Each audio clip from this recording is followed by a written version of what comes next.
Li Bai, my dream of visiting Mount Tianmu. Seafaring men will tell you of the land of the Inmortals that can never be reached through mists and massive waves. The people of Yue tell stories of the Lady of the Heavens. Sometimes she'll reveal herself through shifting clouds and rainbows. The Heavenly Lady reaches out to touch the sky, higher than the sacred mountains, obscuring cities, with mile after mile of sky terrace, sloping down towards the southeast. In my dream, I longed to go to Yue, flying over Mirror Lake by moonlight, my shadow on the lake below. Arriving at Shan Creek, the old Xie lodge was still there, with green water, gibbons howling. At the lodge, I put on straw sandals to climb the stairway to the sky. I could see half the country and the sunlit sea, and heard a cock crow overhead. Among endless ravines and pathless cliffs, admiring the flowers, I leaned on a boulder and didn't notice darkness closing in. Bears roared, dragons groaned among the dark red cliffs and springs. The deep forest trembled, the mountain peak crumbled. Dark clouds gathered, threatening rain. Mist spread over roiling water. Columns opened up to thunderbolts. The whole mountain chain was heaving. Stones of the heavenly gateway tumbled. With deafening noise, the center opened up, a vast and bottomless chasm. Then sun and moon lit up the gold and silver terrace. There, in rainbow clothes, riding on the wind, dwellers in the clouds were gathering. Lute-playing tigers, chariots drawn by phoenix birds, immortals lined in rows like fields of hemp. Suddenly I jumped in terror at this vision, gasped and sighed in deep confusion. Slowly I came to realize pillow and cover were those clouds and mists. This is always the way with human pleasure. 10,000 things beyond our reach are carried off like water flowing east. Leaving, my friend, who knows when I'll return, while dear live in freedom on a green slope. I must hurry off to that great mountain. To stay here, bow and scrape to those in power, would surely damage my integrity.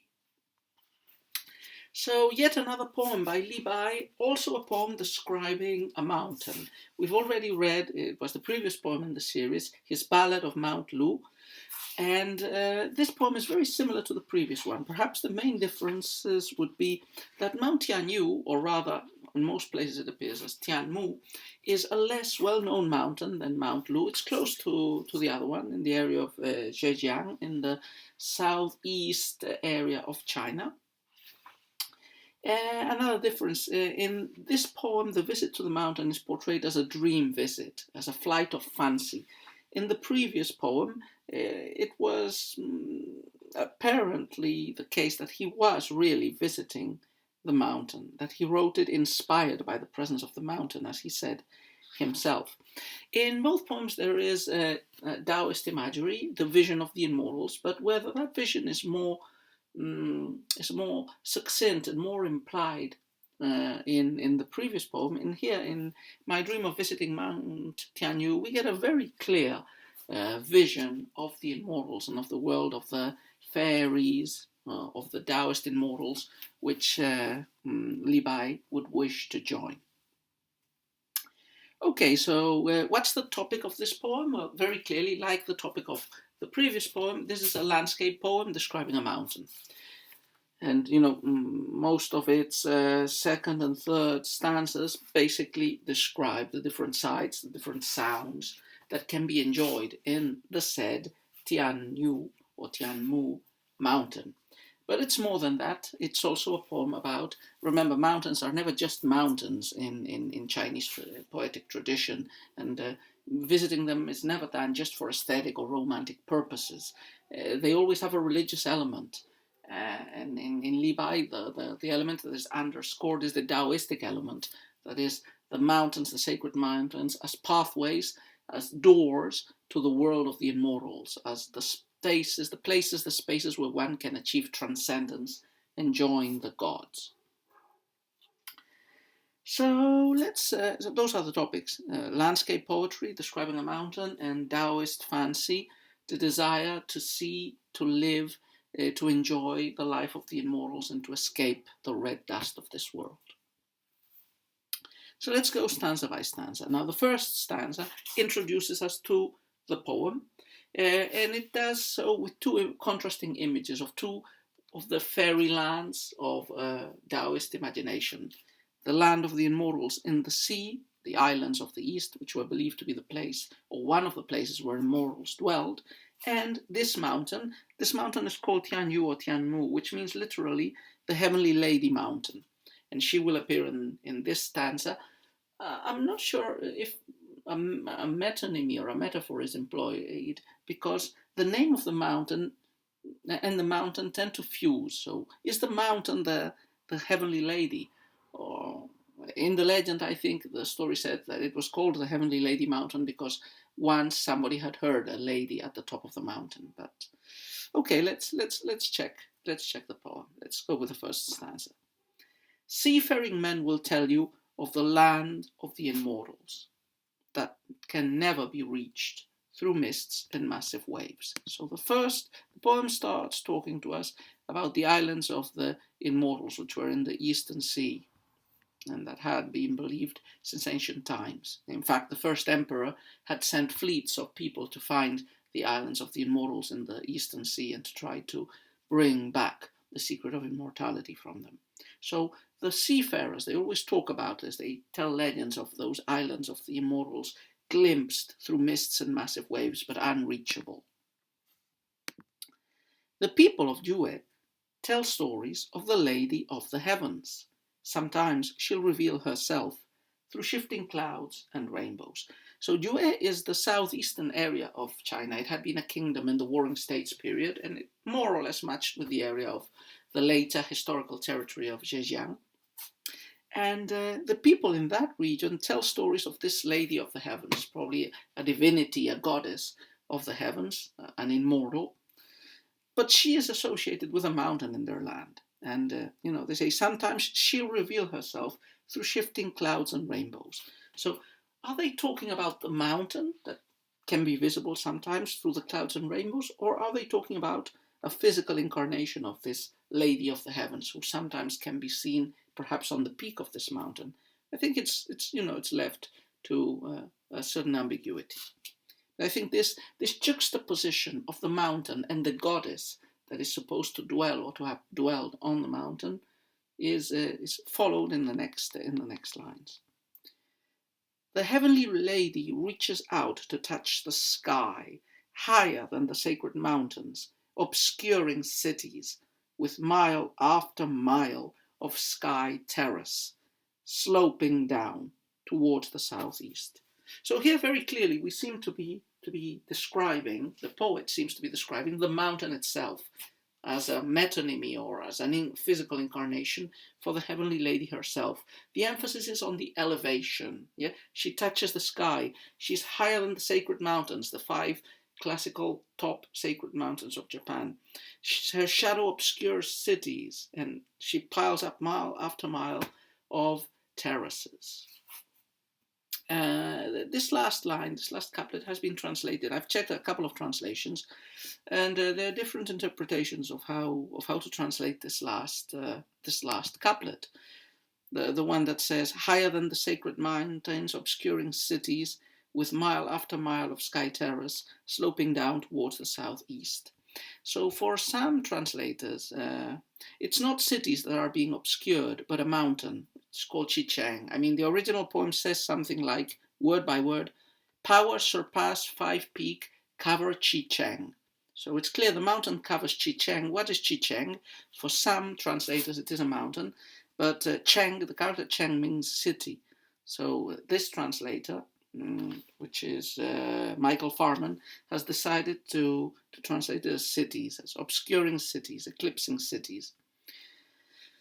And we say, with mile after mile of sky terrace sloping down towards the southeast. This has also led to different interpretations. So some people think that the sky terrace is not like, it's really another mountain that is nearby, Tiantai, which was an important center for a Buddhist sect. So for those translators here, it would be saying that this mountain, Tianyu, is higher than Tiantai mountain, much higher. The other one collapses to the southeast in comparison. And that's an interpretation. Yeah, different translators seem to choose it. Here, the poet seems to believe that the reference to Tiantai in the original poem, it's something like Tiantai 410,000, 8,010 feet, face this want collapse, east-south collapse. So in this translator, as we say, Tiantai is not a reference to another mountain, it's a reference to the terraces that pile up, forming Mount Tianmu. Okay, let's go with the second stanza. The first stanza, as we said, placed us into place. It placed us in the direction of Mount Tianmu, of this mysterious lady of the heavens mountain, that is possibly like the land of the Inmortals, of the seafarers, a place of fairy presence and magic. The second stanza takes us directly to it. So now the poet is not just talking about Mount Tianmu, he is going to travel there in a flight of fancy, in a dream. And the second stanza describes us his trip and arrival to the base of the mountain. In my dream, I longed to go to Wu and Yue, flying over Mirror Lake by moonlight, my shadow on the lake below. So the poet flies away. Wu and Yue, we said that Mount Tianmu was in the old region of Yue. The region of Wu is just to the north of it. It's they were neighboring states. So Wu Yue, means this southeastern region of Zhejiang. He flies over Mirror Lake by the moonlight. So Mirror Lake, a big lake that exists in the area. And his shadow is reflected on the lake. Arriving at Shan Creek, the old Xie Lodge was still there, with green water, gibbons howling. So he lands and he arrives at a creek, a small river, the Shan Creek. The reference is not accidental. The Shan Creek is at the foot of Tianyu Mountain, but it's also a place connected with a famous poet of the past who was a great explorer of mountains and in fact the founder of the genre of mountains and forests poetry, Xie Yung. He had already made an appearance in the previous poem. One of the lodges that he had for exploring mountains and mountaineering was here. It is next to the Shan Creek, and it is mentioned here. The old Xie Lodge was still there, with green water and gibbons howling. So those would be the typical visions associated to a river. So it's the green water, the gibbons in the trees making noise at night.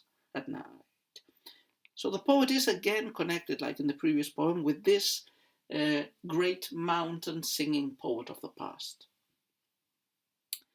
At the lodge, I put on straw sandals to climb the stairway to the sky. I could see half the country and the sunlit sea, and heard a cock crow overhead. So what does the poet do? At the lodge, he puts on shoes. These straw sandals were special shoes for climbing mountains. And he starts the climb. He goes up the mountain. It's early dawn, so he was flying at night. Probably he arrives just before dawn at the foot of the mountain and starts climbing and sees dawn and hears dawn and the cock's crow while he is climbing the mountain. By the way, in the connection with Xie Yung is emphasized in the original version of the poem, where it is said that the poet is wearing clogs, wearing shoes like those of Master Xie. In fact, this line, which is translated here as at the lodge I put on straw sandals, in the original is something like foot wear Xie master clogs. That is, on one's feet, one wears clogs like Master Xie's. So Stepping in Master Xie's shoes is a very appropriate English metaphor for what Li Bai is trying to do. He's stepping on his antecedent's shoes because he's going to describe the mountain lavishly. Okay, so third stanza. We're already in the mountain. In the third stanza, the poet is going to describe us the mountain. He's not only going to describe us the mountain landscape, something is going to happen at the end. The beginning of an epiphany, of an apparition of the immortal gods who show themselves to Li Bai in the mountain. The description will take place in the following stanza, but here it is introduced. So let's read. Among endless ravines and pathless cliffs, admiring the flowers, I leaned on a boulder and didn't notice darkness closing in. So the poet explores the mountain, no human presence. We have pathless cliffs and endless ravines. The poet enjoys the view, enjoys the sight, looks at flowers, rests on boulders. He doesn't notice the passage of time, but the whole day passes and night is coming along. Bears roared, dragons groaned among the dark red cliffs and springs. So with darkness, sight is lost, but not sound, and the poet hears sounds, which presumably are the wild animals of the mountain. The bears, evidently. Dragons were also believed by Chinese to be a sort of water spirit, water animal. So they would have been part of the normal sounds heard in a vast but slightly numinous mountain like this. The deep forest trembled, the mountain peak crumbled, dark clouds gathered, threatening rain, mist spread over roiling water. So we get more violent elements. They seem to be in crescendo, as if preparing for something. First we heard animal sounds, the bears and the dragons rumbling. Now the forests seem to tremble, they seem to be agitated, and the peak of the mountain seems to break, seems to crumble, rocks fall from it. The heavens are not immune to the effect as well. We have clouds gathering, mist spreading and covering the rolling waters. More heavenly violence is to come. Columns opened up to thunderbolts. The whole mountain chain was heaving. So we hear lightning and thunder, and the whole mountain range, not only the Mount Tianmu, but the whole mountain range seems to be shaking, seems to be, collapsing. What happens now? Stones of the heavenly gateway tumbled. With deafening noise, the center opened up, a vast and bottomless chasm. So heavenly doors appear. The stones of the heavenly gateway tumble. Yeah? There's the doors to paradise appear and open with a loud noise, with a deafening noise. And the first thing the poet sees, and this stanza finishes, is a vast and bottomless chasm, the cosmos, the depth of the heavens, in an endless void, which is soon to be illuminated by the immortals coming out of it.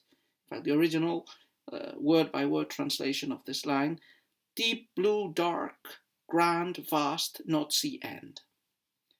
So the next stanza, the doors of the heavenly gateway have opened, and now the immortals come in procession.